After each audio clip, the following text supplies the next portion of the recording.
Good morning student. Science में chapter number 3 start कर रहे हैं हम आज, जेनेटिक्स। ठीक है, सबसे पहले देखेंगे जेनेटिक्स होता क्या है।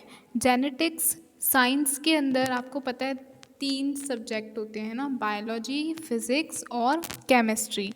तो जेनेटिक्स जो है वो बायोलॉजी के अंदर आता है, बायोलॉजी की एक ब्रांच है। ठीक है, बायोलॉजी की एक ऐसी ब्रांच है जिसमें हेरिडिटी और वेरिएशन के बारे में स्टडी की जाती है। हेरिडिटी का मतलब कि वो करेक्टरिस्टिक जो हमको अपने पेरेंट्स से मिलते हैं या फिर अपने ग्रैंड पेरेंट्स से मिलते हैं, अपने फैमिली मेम्बर से मिलते हैं। और वेरिएशन मतलब हर जनरेशन वाइज कुछ ना कुछ चेंज आता है, तो वो जो चेंज आता है उसको हम वेरिएशन बोलते हैं। ठीक है, तो वो बायोलॉजी की ब्रांच जिसके अंदर हेरिडिटी और वेरिएशन की स्टडी की जाती है उसे आप जेनेटिक्स कहोगे। जेनेटिक्स जो टर्म है वो सबसे पहले बेटसन ने दी थी। ठीक है, दोनों चीज़ें याद करनी है, जेनेटिक्स क्या होता है और जेनेटिक्स टर्म किसने दी थी। बेटसन ने दी थी 1905 में। This term is derived from the Greek language word gene. ये जो जेनेटिक्स टर्म है ये जीन वर्ड से आई है। जीन ग्रीक लैंग्वेज का एक वर्ड है। During the process of sexual reproduction various characteristic are transmitted from generation to generation by gametes. ठीक है, अब देखो रिप्रोडक्शन के अंदर हमने पढ़ा था कि मेल गैमेट और फीमेल गैमेट के फ्यूज़न से जब इन दोनों का फर्टिलाइजेशन होता है, फ्यूज़न होता है, तो जाइगोट बनता है। फिर जाइगोट डेवलप होकर एम्ब्रियो बनाता है और फिर एम्ब्रियो से न्यूबॉर्न बेबी बनता है।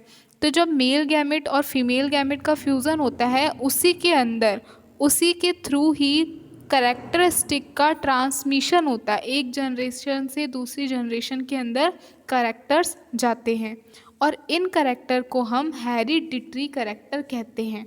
जो character generation to generation gametes के थ्रू ट्रांसफ़र हो रहे हैं उन करेक्टर को हेरिडिटरी करेक्टर कहते हैं। ठीक है, अब हेरिडिटी क्या होता है। The transmission of hereditary character from parental generation to offspring. Parental generation से, पेरेंट से चिल्ड्रन के अंदर करेक्टर का आना, हेरिडिटरी करेक्टर का आना, उसको क्या कहा जाता है, हेरिडिटी कहा जाता है। The term heredity was coined by Spencer. जिसे जेनेटिक्स टर्म बेटसन ने दी है वैसे हेरिडिटी टर्म स्पेंसर ने दी है। During sexual reproduction variations occur among individuals of the same species due to crossing over during meiosis. जब सेक्सुअल रिप्रोडक्शन होता है उसी टाइम में वेरिएशन आते हैं, क्योंकि सेम स्पीसीज़ के जो ऑर्गेनिज्म होते हैं, जो इंडिविजुअल होते हैं, उनके अंदर गैमेट्स की क्रॉसिंग ओवर होती है। जो नंबर ऑफ गैमेट्स है वो जाइगोट के अंदर आने के बाद हाफ हो जाते हैं, तो मियोसिस के टाइम में वेरिएशन आते हैं क्योंकि उसके अंदर क्रॉसिंग ओवर होती है गैमेट्स की। फिर आप देखो मैंडेलिज्म। मैंडेलिज्म के बारे में पढ़ेंगे। Gregor John Mendel is called as the father of genetics because Mendel propose the law of inheritance in plants for the first time. Gregor John Mendel को फादर ऑफ जेनेटिक्स कहा जाता है क्योंकि मैंडल ने ही सबसे पहले इनहेरिटेंस के law दिए थे, किस तरीके से करेक्टर एक जनरेशन से दूसरे जनरेशन में जाते हैं, ये मैंडल ने ही प्लांट्स के अंदर एक्सपेरिमेंट करके बताया था। अब मैंडल जो है उनका जन्म कहाँ हुआ था, उनका जन्म हुआ था सिलीसियन विलेज के अंदर। ठीक है, ये ऑस्ट्रिया के अंदर एक स्टेट था हैंजेडार्फ। इस स्टेट के अंदर ये विलेज था सिलीसन, वहाँ इनका जन्म हुआ था। और कब हुआ था, 22 जुलाई 1822 में हुआ था। इन 1842 after receiving A degree in philosophy he became a priest in the church of Bruntown of Austria in 1853। 1842 के अंदर इनको फिलॉसफी में डिग्री मिल गई थी। उसके बाद ये चर्च के अंदर प्रिस्ट बन गए थे, पादरी बन गए थे ऑस्ट्रिया के एक ब्रून टाउन में। ठीक है, Mendel performed hybridization experiment on garden P.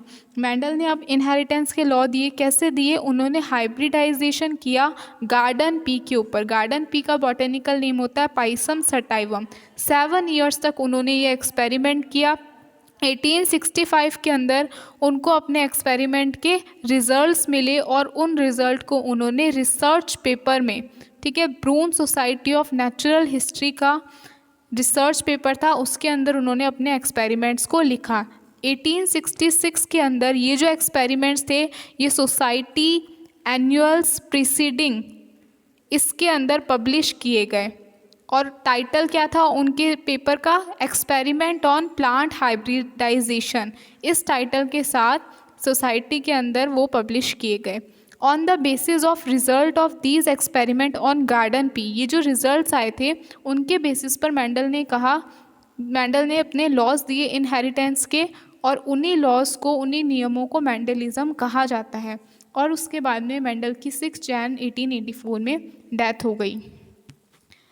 फिर देखो मेंडल की सक्सेस होने के क्या क्या रीजंस रहे। बहुत लोगों ने हाइब्रिडाइजेशन करे बट वो इनहेरिटेंस के लॉ नहीं दे पाए, वो सक्सेसफुल नहीं हो पाए।